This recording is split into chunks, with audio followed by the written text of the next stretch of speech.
Bonjour chers amis, nous sommes la paracha Vayakhel, la paracha du rassemblement, le grand rassemblement. La paracha commence par le mot Vayakhel, c'est ce qui donne le titre, le nom de toute la paracha.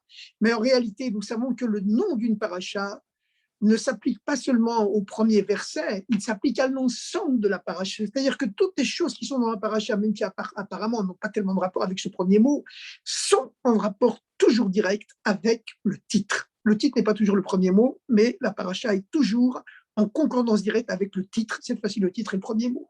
Vayakhel. Pourquoi ce rassemblement? Normalement, là, il est écrit, donc, le parachat de la semaine, Vayakhel Moshe et Koladat d'Israël. Moshe rassembla toute la communauté d'Israël. Qu'est-ce qu'il leur dit? Eh bien, il leur transmit toutes les indications, les mesures, la façon de créer, de mettre en place ce temple cosmique qui va permettre à Dieu de résider en bas, chez les terriens, sur terre, chez les êtres humains. Parce qu'en réalité, c'est tout le but de la création du monde, c'est que Dieu veut résider dans l'endroit le plus bas qui existe dans tout le cosmos. Parce que vous savez que le monde dans lequel on vit n'est pas le seul monde qui existe. Hein. Entre Dieu et nous existe toute une chaîne de mondes spirituels à travers la lumière divine se voile progressivement. Et notre monde à nous, c'est le dernier de la chaîne, c'est le plus bas. C'est-à-dire que tous les événements qui se produisent dans notre monde, eh ben, ils sont décidés là-haut. Bon, ils dépendent, ils dépendent essentiellement de nos actions ici à nous, hein. Mais ça, par ricochet, nos actions renvoient les décisions là-haut, dans le tribunal suprême, et puis ensuite, les bénédictions de Dieu, les forces divines, elles descendent le long des mondes spirituels et à travers 4 voiles successifs, hein, qui sont les 4 lettres du nom de Dieu. La lumière divine se voile, se masque à travers les 4 lettres du nom de Dieu, les 4 mondes qui sont d'abord le monde du feu, où se dévoilent les 10 sphirotes de Dieu, parce que plus haut que cela, Dieu est complètement indéfinissable, on ne peut pas savoir du tout ni il est bon, ni il est sévère, ni il est tout-puissant, il n'y a aucun adjectif qui se rapporte à lui. Donc Dieu a dû contracter sa lumière de façon infinie pour pouvoir contracter sa lumière dans les 10 sphirotes, dans 10 qualités. 10 qualités. C'est la raison pour laquelle la première lettre du nom de Dieu, c'est la lettre Yud, qui également est le chiffre 10, le 10e chiffre de l'alphabet, donc dans la numérotation hébraïque, le chiffre 10. Également, le Yud a la forme d'une flamme, d'une petite flamme, une flamèche. Pourquoi une flamèche? Parce que vous savez qu'il y a 4 éléments avec lesquels Dieu a fait le monde. Ces 4 éléments, ce sont le feu, l'air, l'eau et la terre. Et en ordre hiérarchique, le feu, c'est l'élément le plus noble parce qu'il ne fait que s'élever, que monter vers le haut. Il est attiré par sa source. Il ne veut que se réunir, se réunifier au feu céleste dont il est issu. Même s'il va brûler tout ce qu'il fait vivre, tant pis, il remonte à sa source. C'est la source qui l'intéresse, c'est retourner à Dieu, à sa source céleste. Et ensuite, il y a l'air.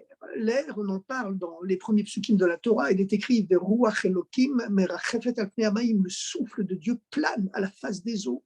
On le traduit en français par souffle, mais en réalité, Ruach, ça veut dire aussi l'air, dans l'hébreu biblique. Et lui, il est écrit qu'il est merachefet, il plane à la face des eaux. Al pnei hamayim, sur la face des eaux, en hébreu, dans la traduction littérale. Parce que l'eau, c'est un niveau plus bas. C'est un niveau plus bas, c'est le 3e niveau, parce que l'air, il ne monte pas, il plane seulement, mais en moins, il ne descend pas. Tandis que les eaux, elles descendent du haut vers le bas.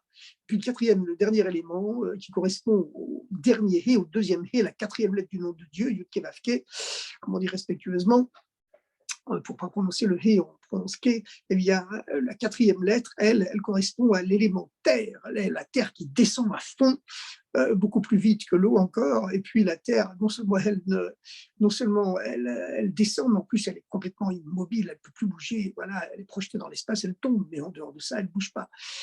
Parce que la terre, c'est là où la lumière divine se voile complètement, et ça correspond à notre monde à nous. Voilà, il y a les 4 mondes.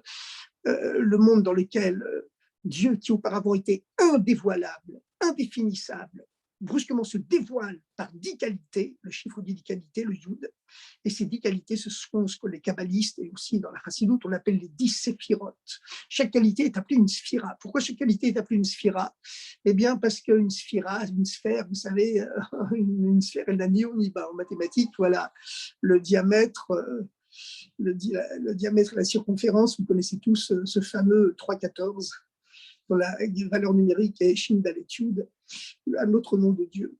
En tout cas, une sphère, elle n'a ni haut ni bas, donc elle symbolise l'infini. Et c'est pour ça que chacune des 10 qualités de Dieu, qui en elle-même est un dévoilement de l'infini, eh bien, on l'appelle une sphère, une séphira. Et donc, les 10 sphirotes, écoutez, pour comprendre les 10 sphirotes de Dieu, c'est très simple. Comme il est écrit que l'homme a été fait à l'image de Dieu, on peut comprendre les 10 sphirotes de Dieu. Comment peut-on les comprendre? On peut les comprendre en réfléchissant à la structure psychique de l'être humain et aussi à sa structure physique, corporelle. Parce que les deux, la structure psychique et la structure physique de l'être humain, elles ont été créées à l'image des 10 sphirotes.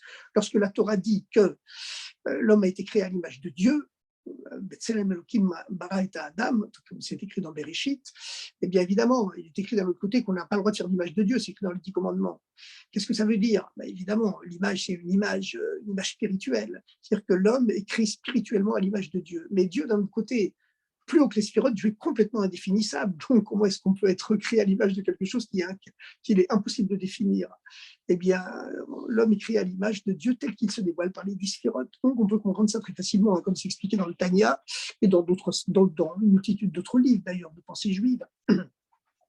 La première, les 10 qualités de Dieu se divisent en 3. Donc, elles sont présentes dans l'homme. Il y a 3 sphirotes, 3 qualités, 3 fonctions qui sont présentes dans l'intellect humain, 6 dans les sentiments. Donc, ça fait 9. Et la 10e, elle inclut à la fois la pensée, la parole et l'action. C'est-à-dire ce qui dévoile à l'extérieur, les 3 fonctions intellectuelles qui sont forcément silencieuses, et même les 6 sentiments qui sont silencieux aussi. Et ça se dévoile. Tout ça se dévoile lorsqu'il débouche dans la pensée de l'homme, qui prépare l'action, la parole, qui prépare aussi l'action, et finalement l'action qui est le plus important. Alors en gros, les 3 fonctions intellectuelles, la première, c'est la sphira de Chokhmah, c'est l'intuition dans l'être humain. Le Chokhmah, c'est la contraction de 2 termes hébraïques, Koar, qui veut dire la force, Ma de quoi. Ça veut dire le scientifique qui est en train de réfléchir sur un problème de maths très ardu, il recherche, il ne sait pas vers où diriger ses recherches, et brusquement il a une intuition. C'est dans cette direction que je dois orienter mes recherches. Voilà. Et les Hargil, on trouve ça également dans l'étude de la Gemara et dans la Chassidoute aussi. Hein. On réfléchit dans la Gemara, puis d'un seul coup, on a une étincelle qui arrive dans la tête, c'est ça. Mais on n'est pas encore capable de l'expliquer. On ressent que c'est ça. Le scientifique, on ressent que c'est dans cette direction qu'il doit diriger sa réflexion et ses expériences. Ça, c'est la chokhmah, ma, la force du quoi, qui est ouverte sur l'infini, une éternelle question. Et ça éclate comme un éclair dans la tête, et puis ça se referme tout de suite, ça remonte à sa source. C'est le niveau de la chokhmah qui est symbolisé aussi par la lettre Yud. Et puis, nous avons ensuite la fonction opposée qui est autant la chokhmah, elle est intuitive, elle éclate en une seconde, et on n'est pas capable de l'exprimer encore, de comprendre exactement tout ce qu'il y a caché dedans. C'est la petite goutte qui contient tout, mais tout est renfermé à l'intérieur, tout est caché. La deuxième fonction, c'est au contraire l'analyse rationnelle et méticuleuse. Et le scientifique, il va être obligé de faire plein d'expériences pour vérifier la véracité de l'intuition première qu'il avait eue. C'est l'intelligence rationnelle, détaillée, méticuleuse. Et puis, la troisième fonction, eh bien, c'est la faculté de concentration qui permet d'unir son intuition à l'analyse détaillée, fractionnée, irrationnelle et méticuleuse. Voilà. Et les deux sont opposés, donc pour les unir, il faut l'intervention d'une troisième dimension qu'on appelle en hébreu le da'at. Le da'at, on peut l'appeler connaissance, on peut aussi l'appeler conscience. Voilà. Et puis, il y a finalement, grâce à cette troisième fonction, eh bien, il y a l'aboutissement. Voilà, l'aboutissement, la conclusion, c'est aussi le da'at. Le da'at a une fonction double. À la fois, il unit l'intuition et l'analyse rationnelle détaillée, et en même temps, il apporte le résultat, la conclusion. Ensuite, la conclusion va créer les sentiments. Pourquoi elle va créer les sentiments? ben, elle va créer les sentiments, parce que si par exemple vous réfléchissez prenons un être humain, voilà, il a réfléchi, il est adolescent, voilà, la crise d'adolescence, voilà, il réfléchit vers quoi je dois diriger ma vie. Alors il va réfléchir, est-ce que le but de la vie c'est les plaisirs matériels? Puis vu qu'il est abreuvé sans arrêt par les images de son smartphone, par tout ce qu'il voit à la télé, par tout ce que ses copains et ses copines lui disent, par toutes les affiches qu'il voit dans les rues, tout ça, ça crée un système de réflexion qui l'amène presque automatiquement à la conclusion que le but de la vie, la conclusion intellectuelle que le but de la vie, c'est de kiffer matériellement, physiquement, matériellement. Donc, il va diriger son amour vers les choses matérielles, et l'amour, c'est le premier des sentiments. L'opposé de l'amour, c'est pas vraiment la haine, ça y ressemble. On dit dans le service de Dieu, c'est la crainte de Dieu. Évidemment, la crainte de Dieu, c'est un sentiment très positif. Mais lui, au contraire, il va craindre tout ce qui pourrait l'empêcher de profiter physiquement de tous les plaisirs de la vie. Donc, il va craindre quand il y a quelqu'un qui va s'approcher de lui pour lui mettre les tefilines dans la rue, il va se sauver, il va aller courir vers le trottoir opposé. Voilà. Et il va craindre tout ce qui pourrait déranger le système de pensée qu'il s'est créé. Et puis ensuite, on arrive à un troisième sentiment, qui est l'aboutissement des deux. Eh bien, c'est finalement la miséricorde. La miséricorde, elle inclut les deux. Voilà, elle est supérieure à la fois à l'amour et à la crainte. Elle inclut les deux. Mais elle penche quand même du côté de l'amour. Elle penche du côté de l'amour. Vous voyez, c'est comme quelqu'un qui va dire, un mendiant qui nous interpelle dans la rue, j'ai besoin d'argent. Bon, l'amour se dévoile en nous, on a envie de lui donner, mais tout de suite, il y a la crainte. Est-ce que c'est bien vraiment de lui donner? Et est-ce qu'il mérite? Il va qu'à aller travailler. Puis il y a la miséricorde, elle dit, oui, c'est vrai qu'il ne mérite pas. Il doit aller travailler, mais je lui donne quand même. Elle penche toujours du côté de la droite quand même, parce que ces sphirotes, elles sont conçues sur un axe ternaire, un axe triple. À droite, au niveau de l'intellect, nous avons la chorma. À droite également, au niveau des sentiments, nous avons le chesed, la bonté, l'amour. À gauche, nous avons la bina, il faut l'analyse fractionnelle, rationnelle, méticuleuse, détaillée. À gauche, dans les sentiments, nous avons la crainte. Et au milieu, nous avons le da'at, qui unit, qui est plus haut qu'à la fois que quelque part que la chokma et la bina, que l'intuition et l'analyse rationnelle et détaillée. Et puis, nous avons la miséricorde, la tiferet, qui également, elle est au-delà, supérieure à la fois à la bonté et à la rigueur, à la sévérité, et donc ce qu'on appelle les brochets et les bourras, et elle peut donc les unir puisqu'elle est plus haute qu'elle. Et puis ensuite, nous avons deux autres sphirotes, enfin, une nouvelle triade, plutôt une nouvelle triade. Vous avez remarqué que tout fonctionne par trois. Il y a les trois triades intellectuelles, il y a les trois la première triade des sentiments, puis ensuite il y a une troisième triade, c'est tel que les sentiments vont descendre dans l'action.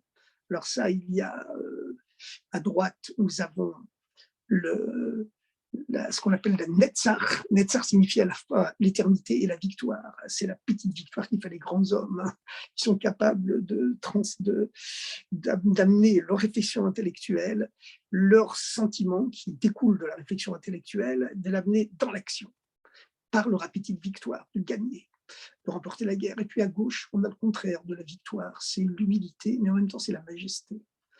Et puis nous avons le Yesod, le fondement, alors qui inclut toutes les autres sphirotes avant de les envoyer dans la dernière, la 10e Malchut, qui inclut en pensée, parole, action. Alors, ça, c'est tout ce que c'est comment ça fonctionne dans l'être humain. D'ailleurs, tout ça existe aussi sur le plan physique. Encore, il est écrit dans le Zohar.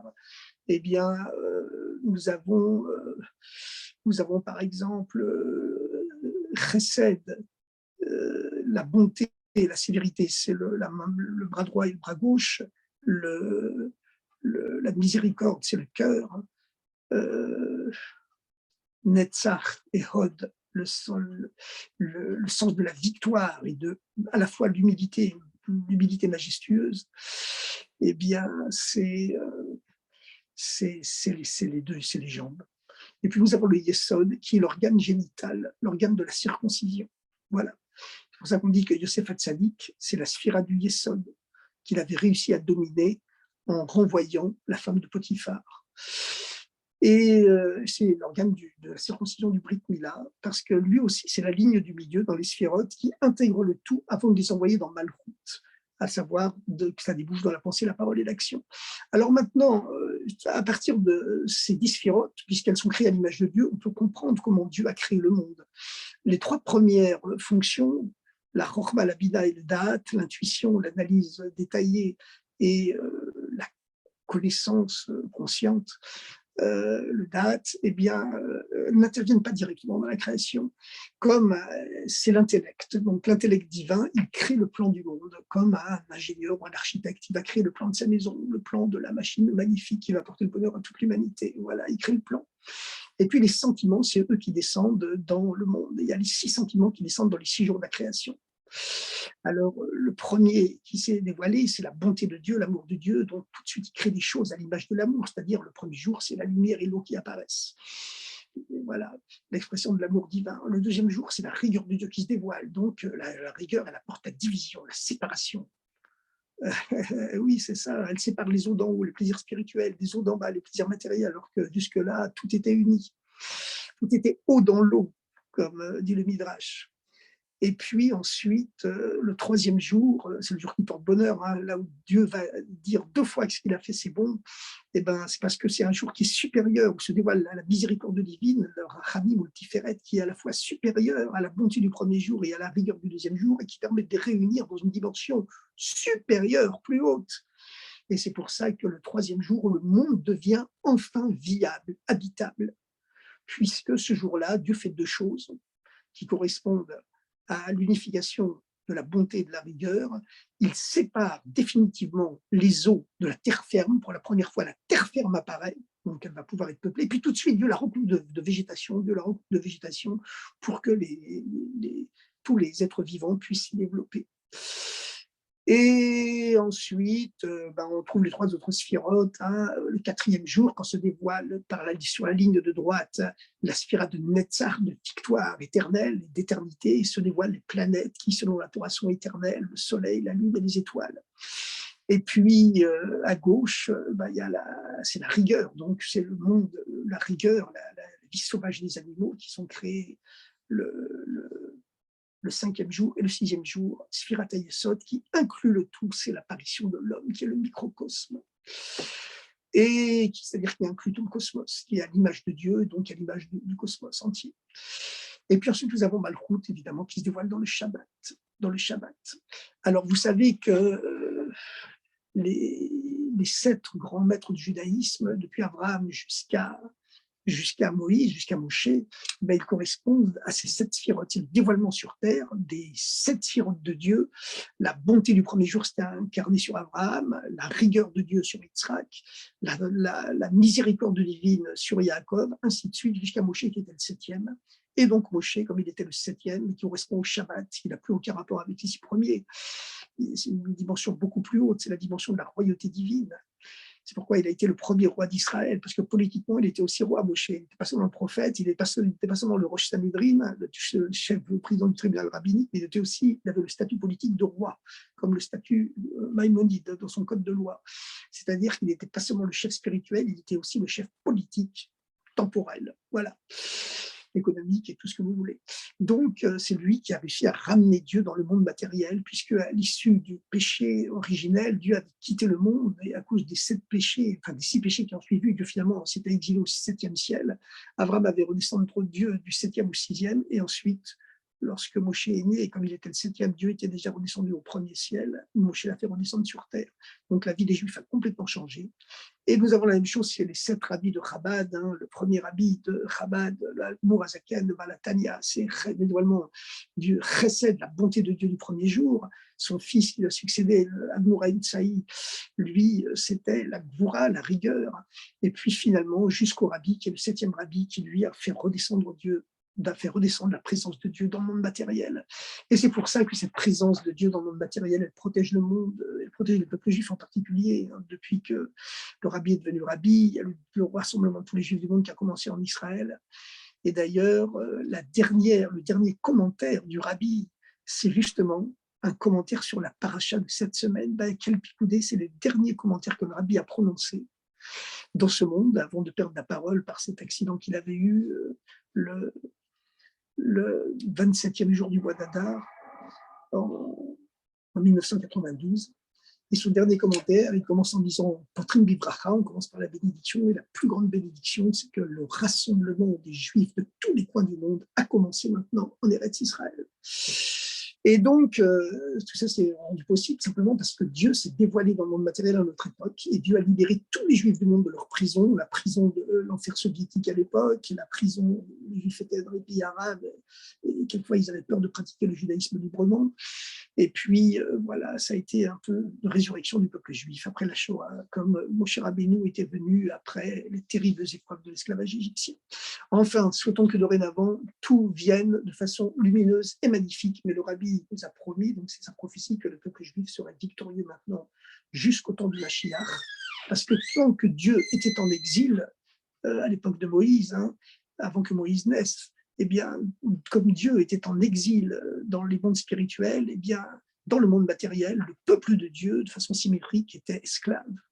Et de la même façon, dans la génération précédente, la génération du rabbi précédent, qui était le 6e rabbi, eh bien, Dieu était encore en exil dans le ciel. Il était déjà descendu au premier ciel, mais il était toujours en exil, entre guillemets, dans le ciel. Alors vous direz, Dieu aurait pu se livrer en exil tout seul, il n'avait pas besoin des hommes pour ça, mais on ne peut pas vraiment remettre Dieu en question et savoir pourquoi il agit comme ça. En tout cas, comme la présence divine était la Shrina, comme on l'appelle, était en exil dans le ciel, eh bien, le peuple de Dieu était esclave sur terre. C'était voilà, les pogroms, l'Aïran 945, etc. Et puis, arrivé le 7e rabbi, la présence divine est redescendue matériellement dans le monde. Et dans ce cas-là, le peuple juif a pu être libéré matériellement. Et comme le dit le rabbi, nous sommes la dernière génération de l'exil et la première de la délivrance. Alors, chers amis, nous sommes donc dans la paracha Vayakel, et la question se pose. Normalement, la phrase rituelle dans la Torah, parce que tout ça, ce que je vous ai dit, c'était une introduction, mais c'est une introduction fondamentale qu'il faut savoir pour capter les concepts de la pensée juive, de la Kabbalah, de la Chassidoute. Il faut capter ces conseils, voilà, parce qu'ils reviennent sans arrêt. Donc, il faut savoir que tout cela obéit à un code sacré. Je ne dis pas seulement un code secret, mais un code sacré. Vous voyez, il y avait un best-seller qui a été publié il y a une vingtaine d'années, le président américain Bush à l'époque qui en avait fait son livre de chevet. C'était le code secret, les codes secrets de la Bible où les auteurs prétendaient avoir décodé certains passages de la Torah qui permettent de deviner l'avenir. Bon. Et puis qui décodaient le passé. Soi-disant, tous les événements passés étaient déjà contenus dans la Torah. Bon, c'est que c'est vrai, évidemment, mais est-ce que vraiment ces auteurs les avaient découverts? J'ai un grand doute à ce sujet. Par contre, nous savons qu'il y a un code secret et un code sacré dans la Torah, ça c'est évident, et avec toute une organisation mathématique, comme disait le grand astronome Galilée, qui vivait au XVIIe siècle, eh bien, il disait que la nature s'exprime en langage mathématique. Mais nous savons que ce n'est pas seulement la nature, mais le surnaturel, la surnature s'exprime aussi en langage mathématique, puisque chaque lettre hébraïque, c'est un chiffre, et que lorsqu'il y a une équivalence numérique entre deux termes, entre deux mots, eh bien, cela signifie qu'il y a un rapport de sens entre eux. On peut multiplier les exemples par milliers. Par les exemples les plus courants, c'est que le mot sod, ça fait 70, ça veut dire le mystère, le secret. Et puis le mot yaïn, le vin, ça fait aussi 70, d'où le résultat de l'équation, c'est que le vin rentre, le secret sort, etc., etc. Alors maintenant, chers amis, pourquoi est-ce que cette paracha commence différemment de toutes les parachiotes de la Torah, qui commence rituellement par la fameuse phrase sacramentelle et rituelle « Vayomer Hashem el Moshe ». Dieu parla à Moshe, et Vayedaber Hashem el Bnei Israël, et Moshe parla aux enfants d'Israël. Et là, il n'y a pas écrit que Moshe parla, il y a écrit que Moshe rassembla. Il rassembla Kol Hadat d'Israël, toute la communauté d'Israël. Pour leur dire quoi? Pour leur dire d'abord de faire le Shabbat, et ensuite leur transmettre l'ordre divin de construire le temple avec toutes les indications pour construire le temple. Dieu avait montré à Moshe au mont Sinaï le temple en spirituel, et Moshe, dans la paracha de la semaine, il explique aux Juifs comment le reproduire en matériel. Et cette phrase, mais ça commence par le Shabbat, avant de procéder à toutes les indications comment construire le temple, tout le plan du tabernacle, comme on l'appelle en bon français, ou comme on l'appelle également le sanctuaire, enfin tout ça, en hébreu, ça se dit le Mishkan, c'est-à-dire le lieu de la résidence divine, voilà, le temple portatif du désert. qui symbolise aussi par sa forme et sa texture et ses mensurations et son architecture tous les 4 mondes spirituels, toute la dimension cosmique par laquelle les énergies divines se déversent sur la Terre. En tout cas, euh, le premier verset après l'ordre du rassemblement, c'est l'interdiction de travailler le Shabbat. Sheshet Yamim, dit Moshe, pendant 6 jours, Te'aseh Melacha, sera fait ton travail, Veyom Hashvini, et le 7e jour, Shabbat Shabbaton, c'est le Shabbat des Shabbats, le Shabbat shabbatique pour Dieu. Alors évidemment, il y a la question qui se pose, hein, pourquoi cette répétition Shabbat Shabbaton, Shabbat shabbatique? C'est quoi ce pléonasme? C'est quoi cette répétition? Bon, c'est la première question. Une deuxième question, mais elle est aussi importante. Pourquoi, alors que d'habitude, sans arrêt, cette phrase rituelle revient dans toute la Torah, Vaïdaber Hachem el Moshe, et puis Vayomer Moshe el Hadad el Bnei Israël, Moshe dit aux enfants d'Israël ce que Dieu lui a dit de dire. Et là, brusquement, Moshe arrête de dire simplement, mais il éprouve le besoin de rassembler tout le monde autour de lui pour dire ce qu'il a à dire. La première chose qu'il dit, c'est quoi? C'est Sheshet Yamim Te'aseh Melacha. 6 jours, ton travail sera fait. Et le 7e jour, c'est Shabbat Shabbaton, le Shabbat du Shabbat, le Shabbat shabbatique. Et puis ensuite, tous les ordres, toutes les indications, les mensurations, le plan architectural, comment construire le temple.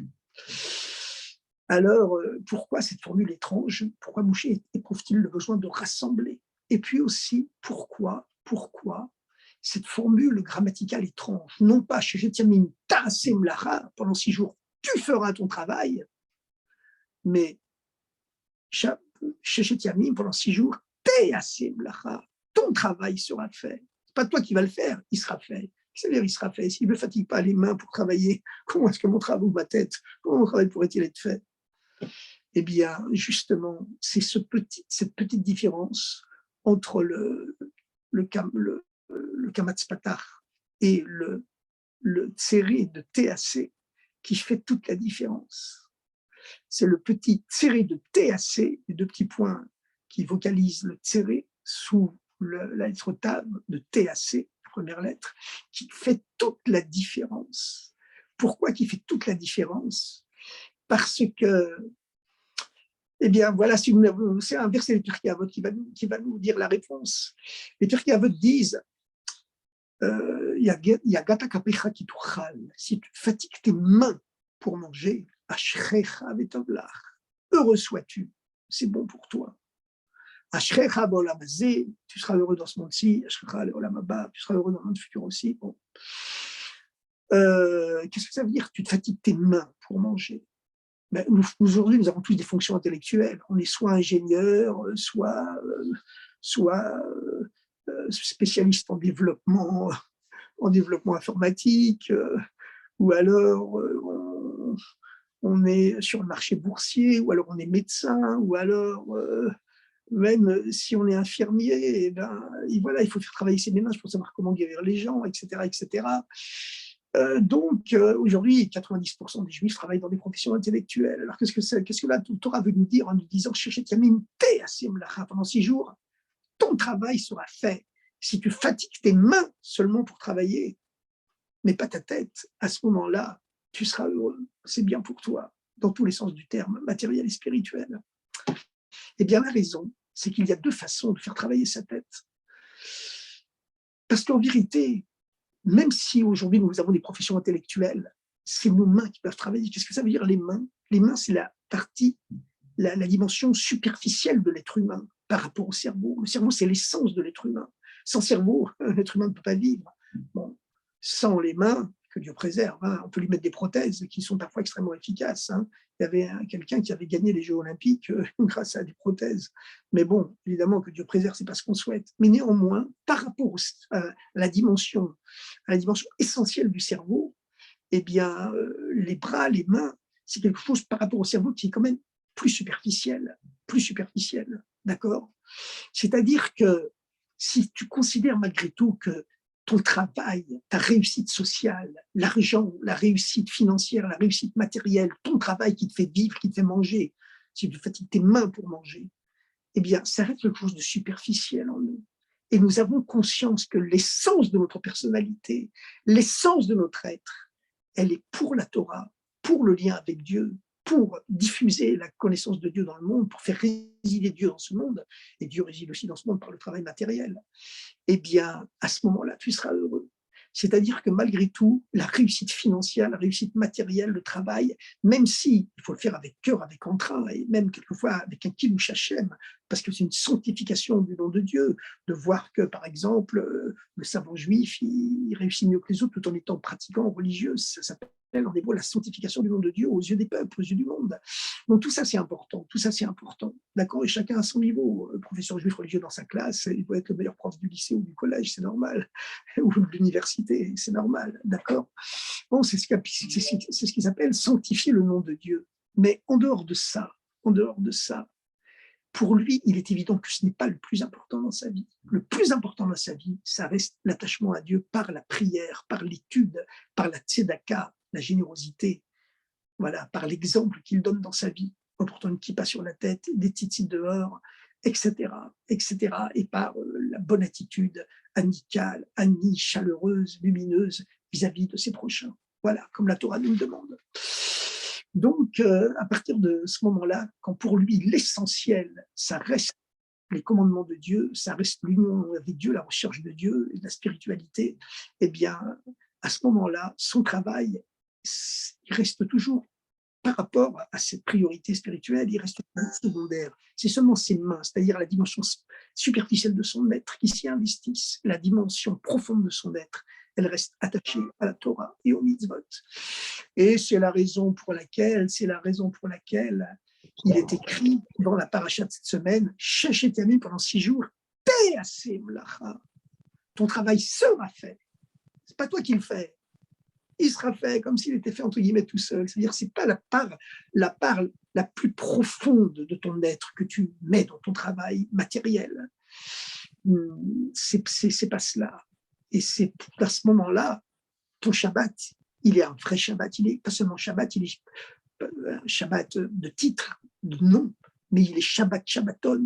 Il est le Shabbat du Shabbat. Ça veut dire quoi? Ça veut dire que si pour quelqu'un, gagner de l'argent, le matériel, la réussite sociale, financière et matérielle, c'est la chose la plus importante pour lui, eh bien, dans ce cas-là, même son Shabbat ne sera pas un vrai Shabbat.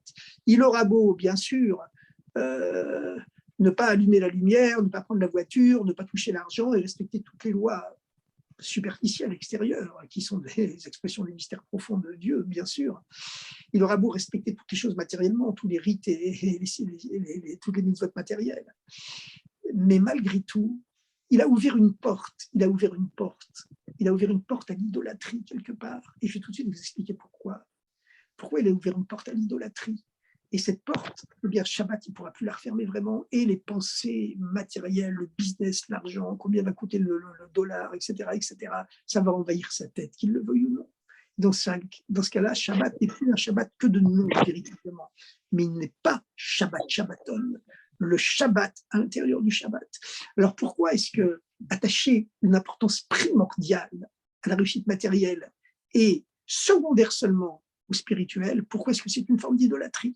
Et justement, c'est pourquoi Moshe a voulu rassembler le peuple juif, parce que comme le dit Rashi, eh bien, Parashat Vaïkel, ce rassemblement, il est consécutif au grand Yom Kippour de l'histoire, le premier Yom Kippour de l'histoire. Moshe est redescendu du mont Sinaï avec les deuxièmes tables de la loi, qui sont tellement plus hautes que les premières, que le visage de Moshe étincelle de lumière, comme le soleil. Il est même obligé de porter un masque pour que les gens puissent le regarder en face. Pourquoi? Parce que les premières tables, les Juifs, lorsqu'ils les avaient reçues, ils étaient au niveau de Tzadik, comme celui qui vient de sortir du ventre de sa mère. Et là, le peuple juif venait de sortir du ventre de l'Égypte. D'accord? On dit que tant que le peuple juif était esclave en Égypte, il était comme un fœtus dans le ventre de sa mère. Il est né seulement à la sortie d'Égypte, à la fête de Pessah. Et comme le don de la Torah, il a eu lieu très très rapidement, tout de suite après la sortie d'Égypte, enfin, c'est le 50e jour après la sortie d'Égypte, les Juifs étaient dans un tel état qu'ils étaient comme un enfant qui vient de naître, et le niveau du tzaddik qui n'a jamais péché. Mais c'est pas ça. C'est pas ça le degré du Mashiach. C'est pas ça le degré du Mashiach. Le degré du Mashiach, c'est que le tzaddik doit arriver à la teshuva. comme il est écrit que le Mashiach, il va amener les plus grands tzadikim à faire teshuva. Il enseignera la Torah à Abraham, Yitzhak, Yaakov, à Moshe. Il amènera les tzadikim à la teshuva. Alors vous allez me dire, puisque ce sont les tzadikim qui n'ont jamais péché, qu'est-ce qu'ils ont besoin de faire teshuva? Ben, ça faut savoir que la teshuva, ça ne veut pas dire repentir, ça veut dire retour. Ça veut dire retourner à l'étincelle de Dieu qui est en nous, c'est-à-dire à notre moi le plus profond. Et comme Dieu est infini, on peut toujours retourner plus profondément à cette étincelle de Dieu qui est à l'intérieur de nous, en même temps qu'à Dieu lui-même, évidemment. L'étincelle de Dieu qui est en nous, c'est le dévoilement du Dieu immanent, puis qui contient aussi la transcendance. Bon, en tout cas, lorsque les Juifs ils ont péché par le péché du veau d'or, eh bien, ils ont pu accéder ensuite à un niveau beaucoup plus haut qui était justement celui de la Teshuvah. Alors évidemment, il y a ce grand concept dont on a parlé déjà abondamment la semaine dernière. La semaine dernière, la paracha du veau d'or, et puis finalement c'est grâce à ce péché du veau d'or que les Juifs ils ont pu accéder au niveau de la Teshuvah, et que la raison pour laquelle lorsque Moshe est redescendu avec les deuxièmes tables, son visage resplendissait de lumière au point qu'il était obligé de porter un masque, une lumière physique même, tellement la spiritualité l'avait imprégné, manifesté avec lui physiquement. Le rabbi va plus loin en disant que c'est pas seulement grâce, entre guillemets, au péché du veau d'or que les Juifs sont arrivés au niveau de la tchouva, qui sont incarnés par ces deuxièmes tables qui sont sans aucun rapport, beaucoup plus hautes que les premières, mais c'est un enseignement pour nous que chaque chute de niveau, en vérité, c'est une partie de la montée. C'est pas seulement qu'elle prépare la montée, qu'elle est toujours suivie d'une montée où on va arriver plus haut que ce qu'il y avait avant. Et ça, c'est valable. Le péché du veau d'or, la montée qui a suivi, il est valable pour tous les événements de notre vie, pour toutes les générations futures. C'est le grand message de Dieu et de la Torah dans la paracha de la semaine prochaine et qui se poursuit dans la paracha de cette semaine. Mais ce n'est pas seulement ça, c'est que la chute, comme le veau d'or, c'est en même temps pas seulement une descente qui permettra la montée à un niveau plus haut, supérieur, mais c'est aussi une partie de la montée. Voilà. Comme j'ai demandé à un ami pendant ce Shabbat, enfin moyenne, mais dis-moi, quand ça t'arrive certainement de tomber, tu ressens vraiment que c'est une partie de la montée? Et il m'a répondu modestement. C'est un rabbin de mes amis qui va chier à la Yeshiva de Brunois. Il m'a répondu modestement. Bah écoute, moi, je me contente de retransmettre ce qui est écrit. Voilà. En tout cas, c'est la réalité des choses. Voilà, c'est pour ça que les descentes du peuple juif, en vérité, c'est une partie de l'élévation qui doit venir. Ben, c'est curieux, mais c'est comme ça. Regardez, avant la guerre en 945, tous les juifs s'assimilaient. L'assimilation galopait partout, même dans les pays d'Afrique du Nord, où pourtant les juifs étaient protégés par la société traditionnelle dans laquelle ils vivaient. Même en Pologne, il y avait les plus grands rabbins, mais malgré tout, en Pologne, on voit l'ancienne génération sur les photos, ils ont tous la barbe, et puis la jeune génération, elle a encore la tête couverte, mais elle n'a plus de barbe. Bon, c'était comme ça, malheureusement, on n'est pas en train de juger les gens, pas du tout, qui on est pour pouvoir les juger, d'accord? Et puis surtout, ne croyez pas dire qu'ensuite, ce qui s'est passé en 1945, c'était une punition. Ça, c'est interdit de dire ça, c'est interdit de penser, c'est un sacrilège, comme le rabbi l'a dit. Dire que la Shoah, c'est une punition parce que les Juifs s'assimilaient avant la Shoah, c'est un chilou Hashem, c'est profaner le nom de Dieu, c'est faux. C'est faux, voilà, c'est tout. Ça fait partie des mystères de Dieu auxquels on n'a pas accès. Bon, ce n'est pas le lieu d'en parler maintenant. Mais en tout cas, il faut voir d'où vient le péché du veau d'or, le péché de l'idolâtrie qui va nous aider à comprendre pourquoi Moshe rassemble le peuple juif et avant de leur expliquer comment construire le Mishkan, pour réparer le péché du veau d'or, puisque la paracha de cette semaine, quel ce grand rassemblement, c'est le lendemain du Yom Kippour où Moshe est redescendu avec les deuxièmes tables. Voilà, il est resté 40 jours sur le mont Sinaï pour recevoir les premières tables. Ensuite, il est resté 80 jours sur le mont Sinaï pour recevoir les deuxièmes tables. Voilà. Et quand il revient, c'est Yom Kippour avec les deuxièmes tables, avec son visage flamboyant de lumière. Et le lendemain, c'est la paracha de cette semaine, Vayakel Moshe et Kol Hadet Israël. Moshe rassemble tous les enfants d'Israël. Et qu'est-ce qu'il leur dit? Shesh et Yanim, pendant 6 jours, Te'asem Lacha, ton travail sera fait, entre guillemets, tout seul. Ça veut dire quoi tout seul? Avec tes mains, ça veut dire seulement avec la partie superficielle de ton être, pas avec ton essence profonde, qui elle doit toujours rester attachée à Dieu. Savoir que la réussite matérielle et financière, c'est jamais la chose la plus importante. Elle ne reste que secondaire. Voilà, c'est ça le plus important. Eh bien, ça, c'est la réparation du péché du veau d'or. Et Moshe revient avec l'étape de la loi qui signifie que ça y est, le veau d'or a été pardonné. Il est monté sur le mont Sinaï pour obtenir le pardon du veau d'or, le pardon de l'idolâtrie, qui est le péché fondamental d'où viennent tous les autres péchés. Parce que qu'est-ce que c'est le péché de l'idolâtrie? Le péché de l'idolâtrie, c'est pas qu'on renie Dieu, pas du tout. Vous savez que dans la haute antiquité, à l'époque d'Abraham, à l'époque de Noé, même avant même la naissance de Noé, Noach, cette époque mirifique où les hommes vivaient presque 1000 ans, ils n'y sont jamais arrivés parce que 1000, c'est le symbole de l'éternité, ça, ils n'y sont jamais arrivés. Mais en tout cas, il y avait de très grands maîtres spirituels, hein. Il y avait Methuselah, Mathusalem, il y avait Noach lui-même, il y avait les enfants de Noach, Shem et Héber, auprès desquels Yaakov lui-même avait été étudier la Torah. Donc, il y avait de très grands maîtres spirituels à cette époque-là. Voilà. Mais malgré tout, le problème, c'est qu'il ne transmettait pas la Torah aux autres. C'est seulement Abraham qui a commencé, lui, bien qu'il était fils de païen, à transmettre la Torah aux autres. C'est pour ça que Dieu a conclu avec lui une alliance symétrique et paradoxale en même temps, parce que lui, Abraham, il pensait à toute l'humanité, et comme il pensait vraiment sincèrement, et il sacrifiait sa vie pour toute l'humanité, eh bien Dieu lui a dit, de façon paradoxale, mais c'est comme ça que Dieu agit souvent avec les êtres humains, puisque tu penses à tous mes enfants, à toute l'humanité, eh bien, je crée une alliance avec tes enfants à toi, tes enfants génétiques et physiques. En particulier, Yitzhak, évidemment, que te donnera Sarah, qui sera ton véritable héritier physique, génétique. Alors donc, le péché d'idolâtrie, d'où il vient? C'est qu'à l'époque, il y avait donc de très grands maîtres spirituels dans la très haute antiquité, il y a 5000 ans environ, qui savaient très bien la façon dont Dieu donne l'énergie au monde par l'intermédiaire des planètes. Ils avaient une connaissance des planètes qui était fantastique, que nous avons perdue aujourd'hui. Ils savaient exactement par l'intermédiaire de quelle planète Dieu envoie la richesse aux hommes, par l'intermédiaire de quelle autre planète il envoie la victoire, militaire, par exemple. Par quelle planète descend l'amour entre l'homme et une femme? Ils avaient une conscience de tout ça, que Dieu, le Dieu unique, qui ne remettait pas en question, mais ils savaient que le Dieu unique, de la même façon qu'il a créé des mondes spirituels par lesquels sa lumière se voile progressivement jusqu'à ce qu'elle arrive chez nous, il y a aussi les planètes dans notre monde à nous qui servent d'intermédiaire entre Dieu et nous. Le problème est venu, c'est que dans la génération de Enoch, qui précédait la vie de Noé, de Noach, eh bien, il y a eu une grande erreur qui s'est infiltrée dans cette connaissance. Vous savez, quand on réfléchit, on voit que toutes les grandes découvertes scientifiques, elles ont été faites non pas par une réflexion sur ce qu'il y a sur Terre, mais par une réflexion sur ce qu'il y a sur le cosmos. Regardez par exemple la grande révolution de Galilée, c'était dans l'astronomie, c'était une révélation sur l'astronomie. La grande révolution de Newton, c'était aussi la gravitation, comment toutes les planètes du monde gravitent, sont vues par la loi de la gravitation.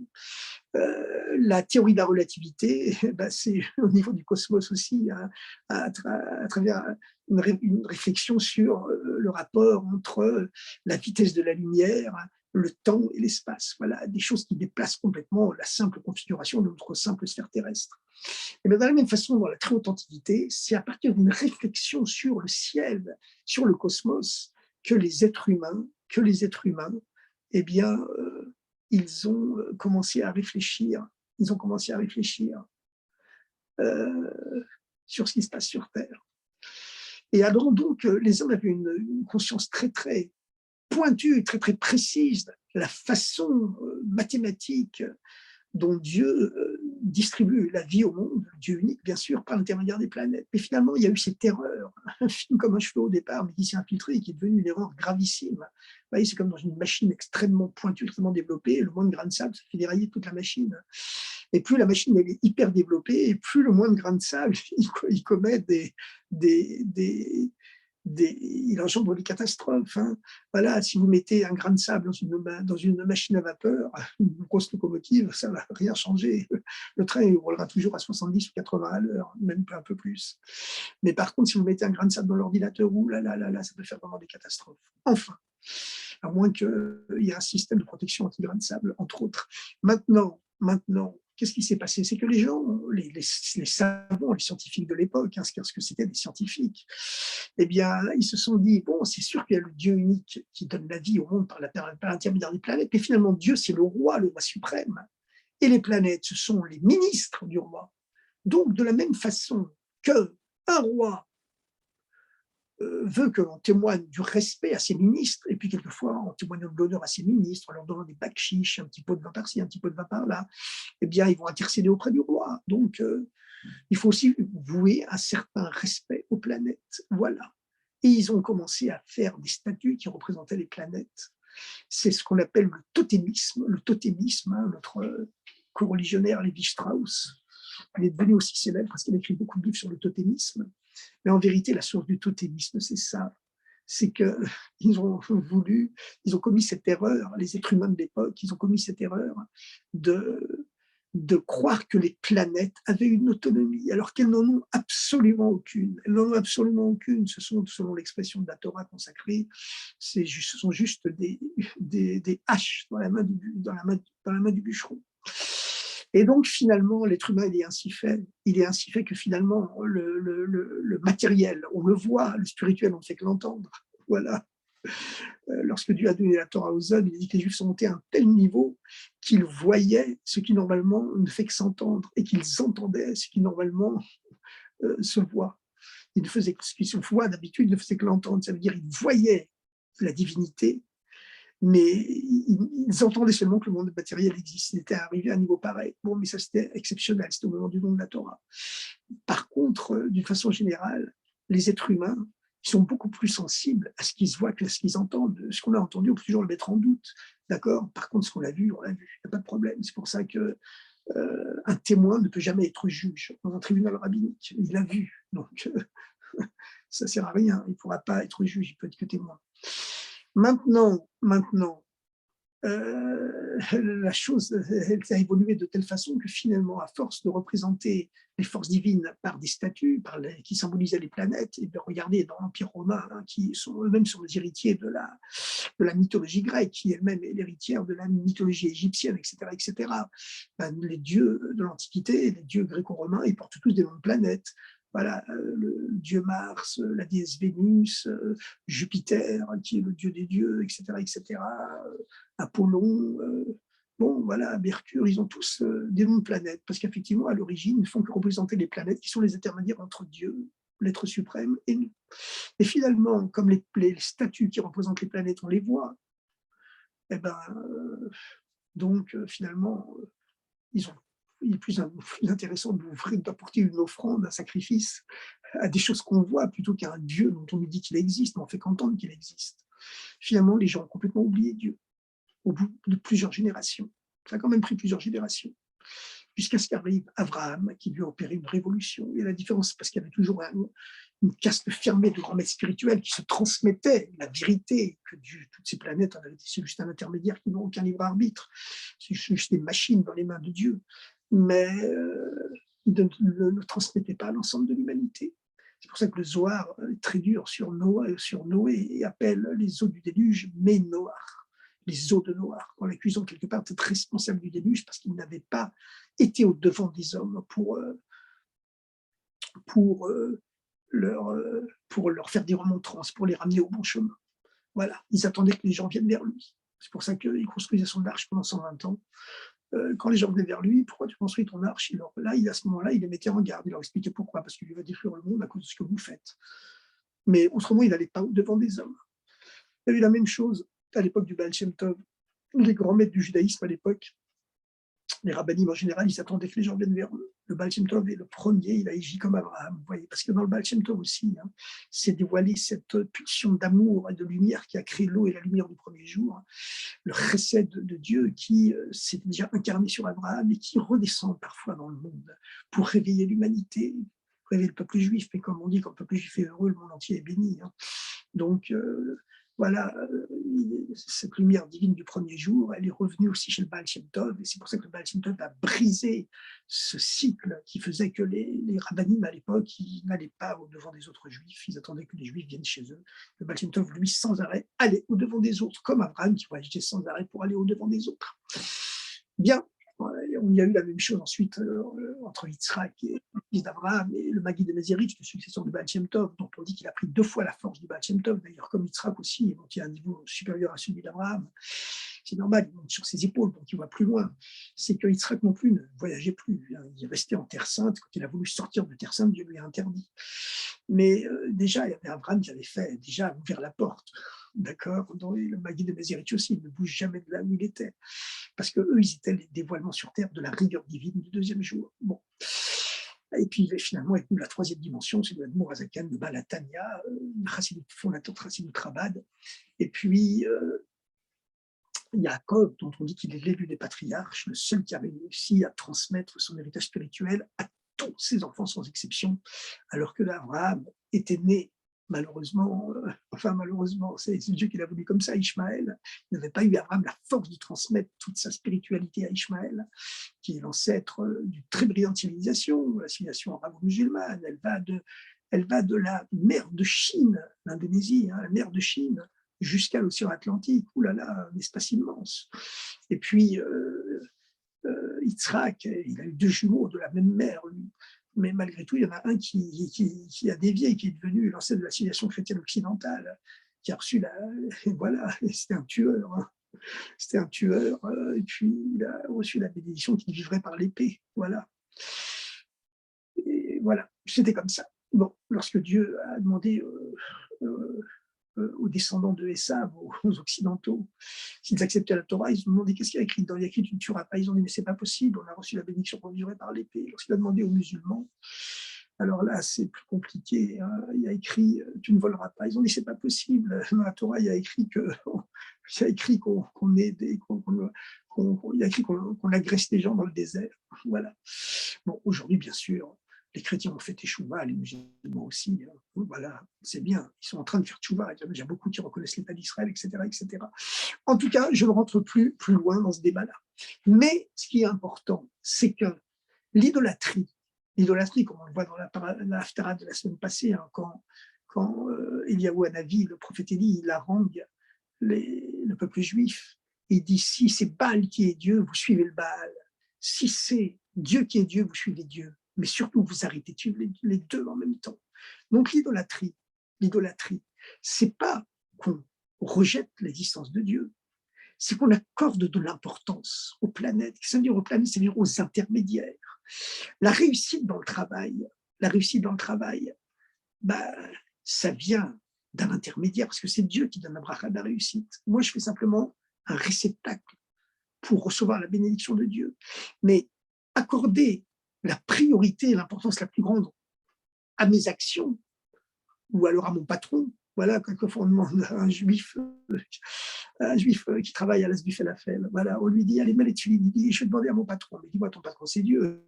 Tu vas demander, oui, mais c'est mon patron qui me donne ma parnassa, qui me donne ma substance matérielle. Mais non, ton patron, c'est un intermédiaire. Qu'est-ce que tu racontes? C'est quoi cette histoire? C'est une forme d'idolâtrie. Voilà.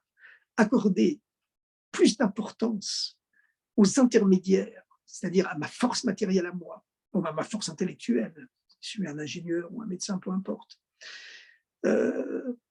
que à la bénédiction de Dieu, c'est une forme d'idolâtrie. Et c'est pourquoi la paracha qui répare le péché du vaudeur, puisque Moshe il vient avec les deuxièmes tables qui sont censées avoir réparé le péché du vaudeur. Et c'est vrai que le péché du vaudeur a été réparé. Mais Moshe, il met en garde le peuple juif avant toute chose de ne pas rééditer ce péché du vaudeur, ce péché d'idolâtrie. C'est-à-dire de penser, d'accorder une priorité aux intermédiaires et de ne pas les mettre au second rang. Et pour ça, il leur dit, cherche pendant 6 jours, tu vas t'investir dans les choses matérielles, parce que la majorité des Juifs s'investissent davantage dans les choses matérielles que dans les choses spirituelles. Cherche Yamim, ton travail sera fait. Il sera fait, ça veut dire, c'est jamais le plus important. Le plus important, c'est la Torah, c'est le spirituel, c'est Dieu. Et à ce moment-là, ton Shabbat, il est un vrai Shabbat. Il n'est pas envahi par des pensées qui se rapportent toujours à combien je dois payer mon loyer et quel prêt je vais faire à telle banque pour obtenir telle réalisation, etc., etc. Parce que accorder de l'importance à ça plus qu'à la spiritualité, plus qu'à la Torah, c'est déjà de l'idolâtrie, une forme d'idolâtrie. Bon, alors chers amis, et c'est pas seulement c'est pas seulement ça dans les choses matérielles, même dans le spirituel.